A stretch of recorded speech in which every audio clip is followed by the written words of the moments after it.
New York টাইমসে বাংলাদেশে জঙ্গিবাদ বা ইসলামী উগ্রবাদ মাথাচাড়া দেওয়ার একটা সম্ভাবনা আছে বলে রিপোর্ট করা হয়েছিল। আমরা ডিনায়াল, আমি বারবার বলছি, সরকার শুধু না, সরকারের বাইরে থেকে আমরা ডিনায়াল দেখেছি। এখন কথা ছিল এই ঘটনা ঘটার পর এটাকে কগনিজেন্সে নিয়ে প্রিভিয়াসলি ঘটা প্রত্যেকটা ঘটনা নিয়ে নতুন করে অভিযান পরিচালনা করা, তদন্ত করা, কিন্তু না, নতুন ঘটনাও ঘটছে এবং প্রত্যেকটা সরকারের নিস্পৃহতার কারণে। এখন এই ঘটনা যেটা ঘটেছে, যেটা নিয়ে আজকে কথা বলতে চাই, যে নিউ ইয়র্ক টাইমসের রিপোর্টের পর আমি এক্ষেত্রে একটু যোগ করে রাখি, প্রথম রিপোর্টটা অনলাইনে এসেছিল, পরে কিন্তু ওটা ওদের প্রিন্টেড ভার্সনে অলমোস্ট পুরোটাই এসছে। সুতরাং আমাদের এটা মাথায় রাখতে হবে, ব্যাপারটাকে সিরিয়াসলি নেওয়া দরকার। সেই রিপোর্টের পরও বাংলাদেশে যা ঘটছে, এইরকম ঘটনা অনেক ঘটেছে, কিন্তু এটা এই রিপোর্টের পর বলে এটা আলাদা গুরুত্বের দাবি রাখে। একটা হেডলাইন, কাপাসিয়ায় মুসল্লিদের বাধায় আপন দুলাল নাটকের মঞ্চায়ন বাতিল। ওনারা অনেক দিন ধরে নাটক, গীতিনাট্য, পালাগান মঞ্চায়ন করছিলেন। এটা 52তম আসর ছিল, খেয়াল করি 52তম, কখনো ইন্টারাপ্টেড হয়নি। তখন ওখানকার একজন নাট্যকর্মী তিনি বলছেন, বাজারে বসেছিলেন, মসজিদের ইমাম মোহাম্মদ আজিজুল হক, মসজিদের সভাপতি সিরাজুল ইসলাম সহ কয়েকজন মুসল্লি এসে নাটক মঞ্চায়ন করতে নিষেধ করেন। শাহাদাত বলেন, যিনি নাট্যকর্মী, আপন দুলাল একটি গীতিনাট্য, এটি নারী বিবর্জিত একটি নাটক, এতে নারীর কোনো অভিনয় নেই, পরিশীলিত নাটক, অথচ এই নাটকটি মঞ্চে গড়াতে দেয়নি তারা।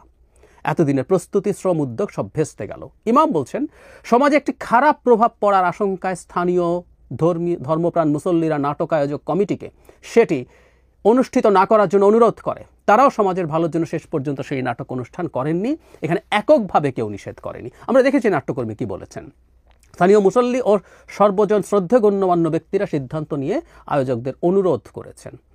মসজিদের সভাপতি মোহাম্মদ সিরাজুল ইসলাম প্রথম আলোকে বলেন, খুব মন দিয়ে খেয়াল করি, আমরা সমাজের মুসল্লি ও গণ্যমান্য ব্যক্তিরা সিদ্ধান্ত নিয়ে নাটক বন্ধ করে দিয়েছি। শুধু রানীগঞ্জ নয়, পুরো দুর্গাপুর ইউনিয়নে আর কখনো কোনো নাটক অনুষ্ঠিত হতে দেওয়া হবে না। এই সিদ্ধান্ত তাদের জানিয়ে দেওয়া হয়েছে। এসব করলে সমাজে খারাপ প্রভাব পড়ে।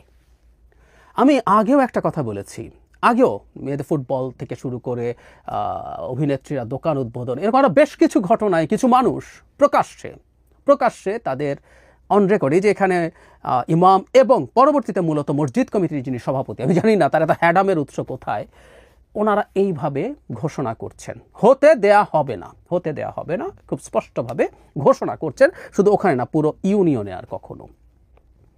এই হচ্ছে পরিস্থিতি, এই হচ্ছে প্রেক্ষাপট। এখন এই যে ঘটনাটা ঘটলো, কি কথা ছিল এরপর মুহূর্তে সরকার এটার বিরুদ্ধে ব্যবস্থা নেবে এবং সরকার এটাকে ভিজিবল করবে। ভেরি ইম্পর্টেন্ট, সরকারকে এখন ভিজিবল করাও দরকার, কারণ এই বদনাম এই সরকারের হয়ে গেছে। তারা এই ধরনের ইসলামী উগ্রবাদী লোকদেরকে প্রশ্রয় দেয়। মানে বাংলাদেশকে যদি কেউ খেলাফতি রাষ্ট্র বানাতে চান, এই দেশে নাটক হবে না বা অন্য আরও কি যেন তারা চান, সেটা আসলে অস্ত্র হাতে যুদ্ধ করে খেলাফত কায়েম করে করতে হবে। এটাও কেউ করতে পারেন, কেউ যদি মনে করেন করবেন। কিন্তু এই গণতান্ত্রিক ব্যবস্থা, এবং আমাদের কিছুদিন আগে ধর্ম উপদেষ্টা রাইটলি বলেছেন, এটা একটা সেকুলার স্টেট, মানে এটা অন্তত ধর্মভিত্তিক রাষ্ট্র না। সুতরাং ধর্মের সাথে সাংঘর্ষিক, এই যে ধর্মের সাথে সাংঘর্ষিক বললাম, এটাও যথেষ্ট ডিবেট। অনেক ইস্যুতে ধর্মগুরুরা ধর্মের বিভিন্ন ভার্সনে ডিবেট করেন। ওই যে বললাম, মাজারও কেউ মনে করেন যে তার ধর্মের চর্চার সাথে জড়িত, কেউ এটাকে আবার ভয়ঙ্কর অপোজিশন মনে করেন। নট অনলি দ্যাট, আমরা রিসেন্টলি দেখেছি অতি আলোচিত, অতি ফলোয়ারওয়ালা ধর্মগুরু আরেক অতি আলোচিত, অতি ফলোয়ারওয়ালা ধর্মগুরুকে কাফের বলছেন। এইসব ঘটনা আমাদের চোখের সামনে ঘটছে। যাই হোক, বাংলাদেশ একটা ধর্মভিত্তিক, ধর্মতাত্ত্বিক, ধর্মীয় রাষ্ট্র নয়। এখানে এগুলো হতে পারবে না, আসলে কারো ইচ্ছে হলে যাবে না। এবং ইমাম সহ আর যারা এটাকে ধর্মের দৃষ্টিতে অপরাধ, অনৈতিক, পাপ মনে করেন, তারা তাদেরকে কনভিন্সও করার চেষ্টা করবেন। প্রচুর ওয়াজ হয় বাংলাদেশে, মানে অসংখ্য ওয়াজ, মসজিদের বয়ান, এগুলো সবই চলছে। মানুষকে মোটিভেট করা তাদের কাজ আছে, তারা করুন। যারা যাবে না। কিন্তু ওই যে বারবার বলছিলাম যে বাংলাদেশে একটা ন্যারেটিভ তৈরি, এই যে 52 বছর ধরে এটা চললো, এই বছর এসে থামলো। কেউ বলবেন এতগুলো নাটক হয়েছে, একটা গেলে কি হয়, এই ধরনের একটা টোন। কিন্তু আমি আসলে সতর্কতা দেখছি না। এবং আমি প্রায় বলার চেষ্টা করি, যে লোকগুলো এই কাজগুলো করছে, এদের সাথে ভারতেরও যোগাযোগ থাকতে পারে, কারণ তাদের এই ধরনের আচরণ এই ধরনের আচরণ আসলে ভারতের ন্যারেটিভকে এস্টাবলিশ করে, আওয়ামী লীগের ন্যারেটিভকে এস্টাবলিশ করে। এর সাথে আওয়ামী লীগেরও যোগাযোগ থাকার সমূহ সম্ভাবনা আছে বলে আমি মনে করি। এখন এই বন্ধ করে দাও, বাউল গান বন্ধ করে দাও, নাটক বন্ধ করে দাও। হাসিনার সময় কোথায় ছিলেন সবাই আমি জানি না, একটু দেখা দরকার। হাসিনার সময় এই বলা যায় না, সেই বলা যায় না, এই করা যায় না, সেই করা যায় না। আমি করেছি, আমরা অনেকে না, কথাটা কিছু মানুষ করেছি, খোঁজ নিয়ে দেখতে পারেন।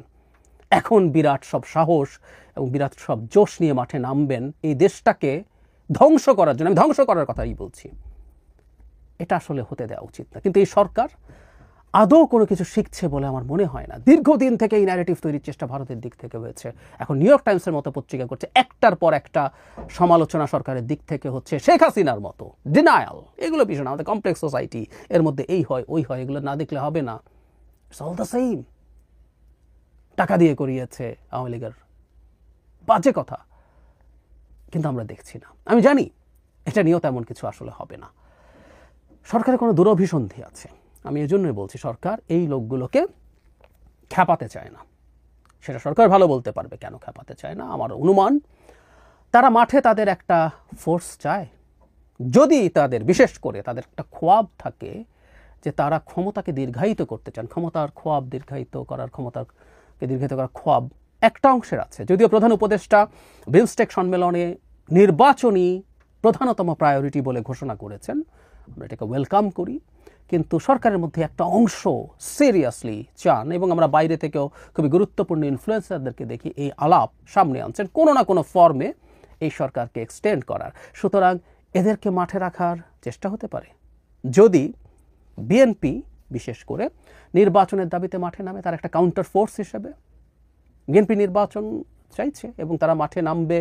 মাঠে নামা বলতে হরতাল অবরোধের কথা বলছি না, তারা জনসভা বা নানান কিছু করে সম্ভবত তারা ঈদ পার হয়ে গেছে, ঈদের পর ব্যাপারটা নিয়ে অনেকে ফান করেন। যাই হোক, তারা সম্ভবত সমাবেশ করে না তাদের দাবি দেওয়া জানাবেন, তারা মিছিল করে সম্ভবত তাদের দাবি দেওয়া জানাবেন। তখন তাদেরকে কাউন্টার করার জন্য ফোর্স কি হাতে রাখতে চাইছে সরকার?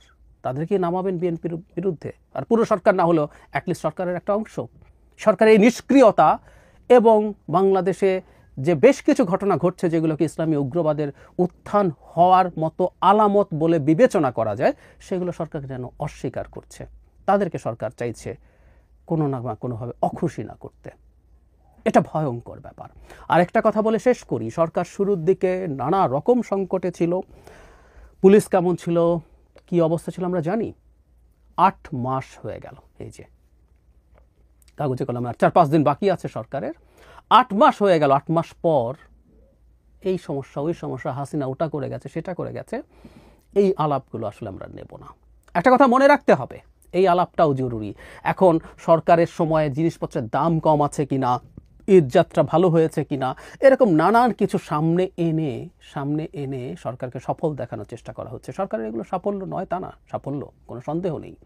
কিন্তু যেটা সবচেয়ে জরুরি কথা, মানুষের জীবনের নিরাপত্তা এবং বাংলাদেশের গায়ে এই ধরনের একটা ট্যাগ ঠেকাতে পারা যে কোনো কিছু চাইতে গুরুত্বপূর্ণ।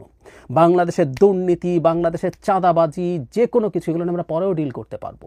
কিন্তু বাংলাদেশের গায়ে বাংলাদেশে ইসলামী উগ্রবাদ মাথাচাড়া দিচ্ছে, এই ন্যারেটিভ এস্টাবলিশড হওয়ার বিরাট বড় ঝুঁকি আছে, বিরাট বড় ঝুঁকি আছে।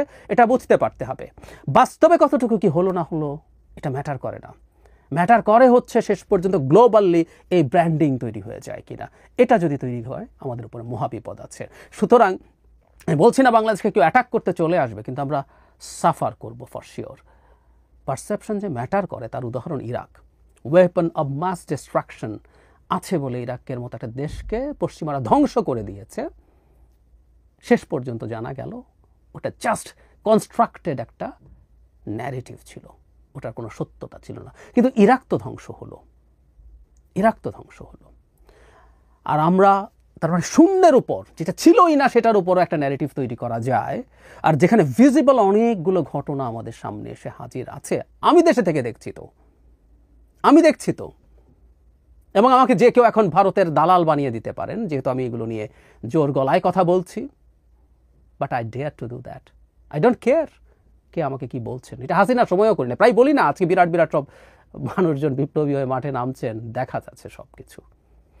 সুতরাং আমি তো দেখছি, আমি বহুদিন থেকে বলছি যে এগুলো ন্যারেটিভ তৈরি করার মতো ডকুমেন্ট, ঘটনা, ইনসিডেন্সেস অ্যাডিকুয়েট হয়ে গেছে।